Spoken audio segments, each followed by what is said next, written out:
தேவைக்கு கிடைக்காததும் தேவைக்கு அதிகமாக கிடைக்கிறது எப்பவுமே ஒரு வழிதான்.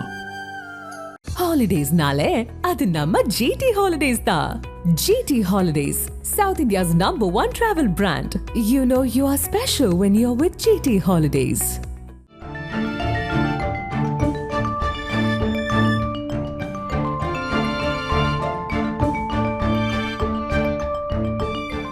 உங்கள் ஜீரண கோளாறுகளுக்கும் வயிற்றெரிச்சலுக்கும் சரியான ஒரு தீர்வு. டூரிங் டாக்கீஸ் ரசிகர்களுக்கு வணக்கம். வாங்க லென்ஸ் நிகழ்ச்சிக்கு போகலாம்.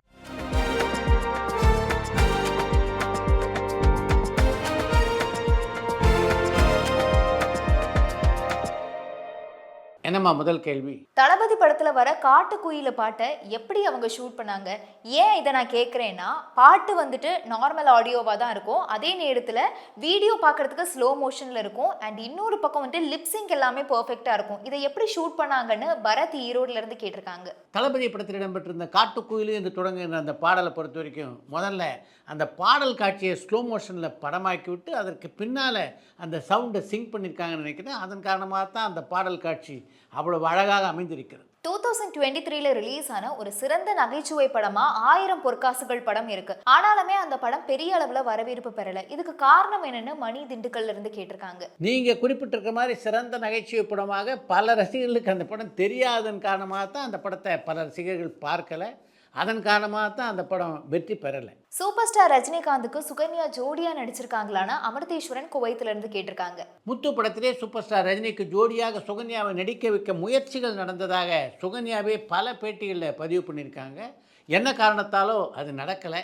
ஆனாலும் ரஜினியோடு ஒரு திரைப்படத்தில் சேர்ந்து நடிக்க முடியாமல் போச்சு அப்படின்ற ஏக்கம் இன்று வரையிலே சுகன்யாவுக்கு இருக்கிறது. அல்லு அர்ஜுனோட விசாரணை முடிவுகள் என்னவா வரும்னு நீங்க எதிர்பார்க்குறீங்கன்னு கணேஷ் திருவாரூர்ல இருந்து கேட்டிருக்காங்க. புஷ்பா 2 திரைப்படத்தினுடைய வெளியீட்டில் நடந்த அந்த அசம்பாவிதத்தை பொறுத்த வரைக்கும் அந்த விசாரணை இன்னும் முடிவடையலை. அது மட்டும் இல்லாமல் அந்த வழக்கம் இன்றும் நீதிமன்றத்தில் இருக்கிறது. அதனால் இப்போதைக்கு அதை பற்றி விமர்சனத்தை தவிர்க்கிறது தான் நல்லதுன்னு நினைக்கிறேன். தமிழ் படம் 3 வரதுக்கு வாய்ப்பு இருக்கான்னு சரண்யா அம்பத்தூர்ல இருந்து கேட்டிருக்காங்க.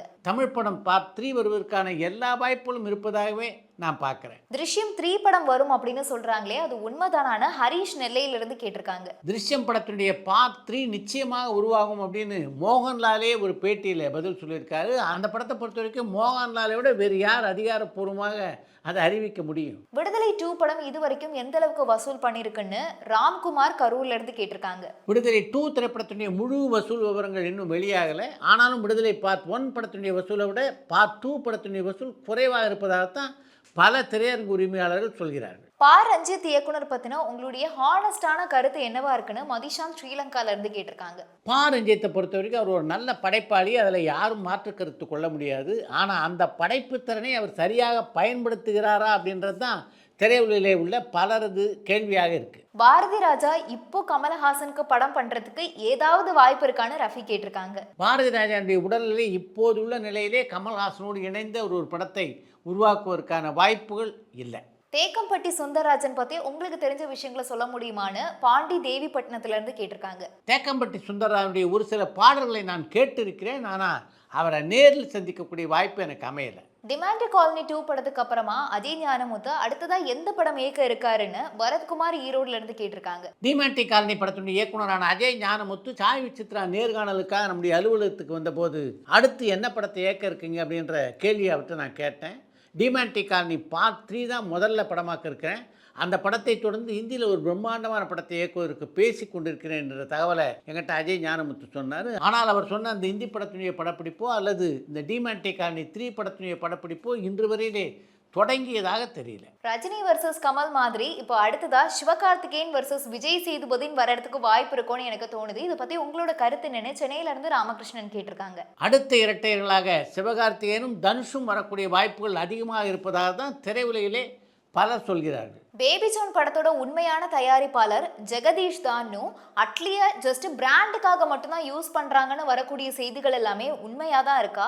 அது மட்டும் இல்லாம ஜெகதீஷ் தான் கீர்த்தி சுரேஷை ஹிந்தியில அந்த பேபி ஜான் படத்துல நடிக்கிறதுக்கு ரெக்கமெண்ட் பண்ணார்னு சொல்லப்படுது.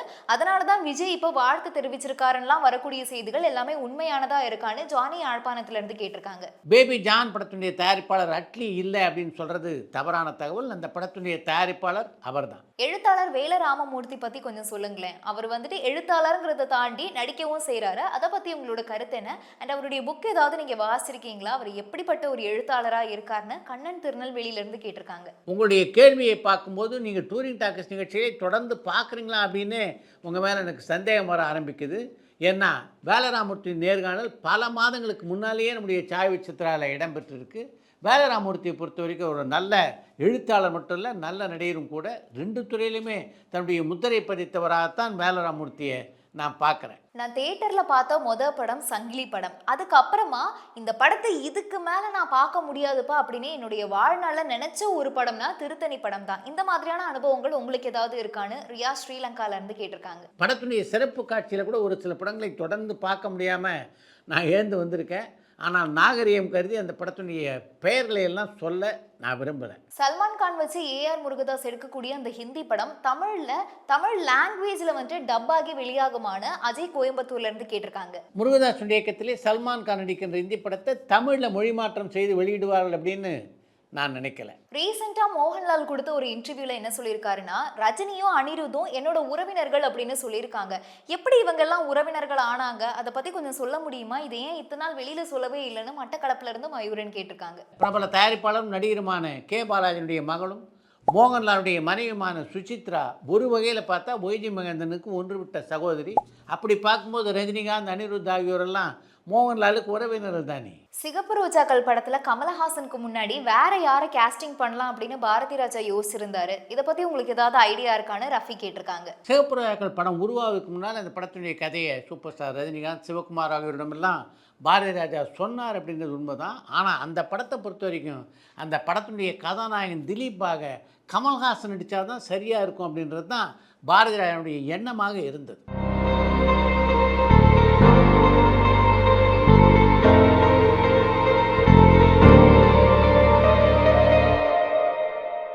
தமிழ் சினிமால 100 படங்களை இயக்கின ஒரே இயக்குனர்னா அது ராமநாராயணன் தான் அப்படின்னு சொல்றாங்க. ஆனா இது உண்மையா? மதுரையில இருந்து விக்கி கேட்டிருக்காங்க. ராமநாராயணன் 100க்கும் மேற்பட்ட படங்களை இயக்கிய இயக்குனர் அப்படின்றது உண்மையான செய்தி. அந்த 100 படங்களையும் பார்த்தீங்கன்னா தமிழ் மொழியில் மட்டும் அவர் இயக்கலை.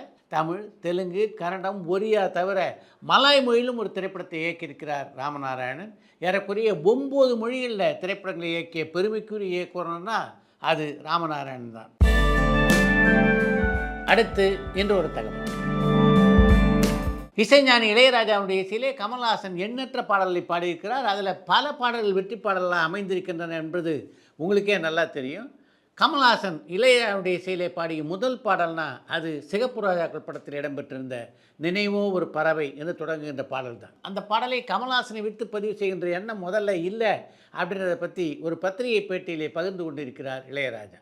அந்த பாட்டை பொறுத்த வரைக்கும் முதல்ல மலேசியா வாசுதேவன் தான் அந்த பாடலை பாடுவதாக இருந்தது. அந்த படத்தினுடைய பாடல் பதிவு நடப்பதை பற்றி கேள்விப்பட்ட கமல்ஹாசன் ஒலிப்பதிவு கூடத்துக்கு வந்தார். நான் அப்போ பாடலை சொல்லி கொடுத்து கொண்டிருந்தேன். நான் சொல்ல அவரும் என்னுடன் சேர்ந்து அந்த பாடலை பாடியதை நான் பார்த்தேன். அவர் கிளம்பும்போது நீங்களே இந்த பாடலை பாடி கொடுத்து விடுங்களேன் என்று நான் கேட்க, பாடுறனே என்று சொன்ன கமல்ஹாசன் வந்தார், பாடினார். அவர் பாடி முடித்த உடனே என்ன கமல் பாடிட்டீங்க அப்படின்னு நான் கேட்க, நீங்கள் பாட சொன்னீங்க, பாடிட்டேன் என்பதுதான் கமல்ஹாசன் பதிலாக இருந்தது. இப்படித்தான் சிகப்பு ரோஜாக்கள் படத்தில் அந்த பாடல் அமைந்தது என்று ஒரு பத்திரிகை பேட்டியிலே பதிவு செய்திருக்கிறார் இளையராஜா. ராமநாதன் படத்தில் எஸ்.எஸ். சந்திரனுக்கு அப்புறம் அதிகமாக நடித்தது வடிவேலு.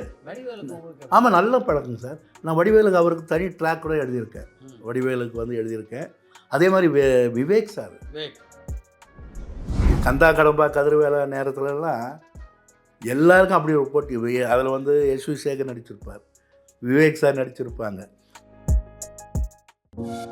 பரபரப்பான சினிமா செய்திகள், நட்சத்திரங்களின் பேட்டிகள், சினிமா வரலாறு ஆகியவற்றை பார்க்கவும் படிக்கவும் உங்களுக்கான இணையதளம் tourantalkies.co.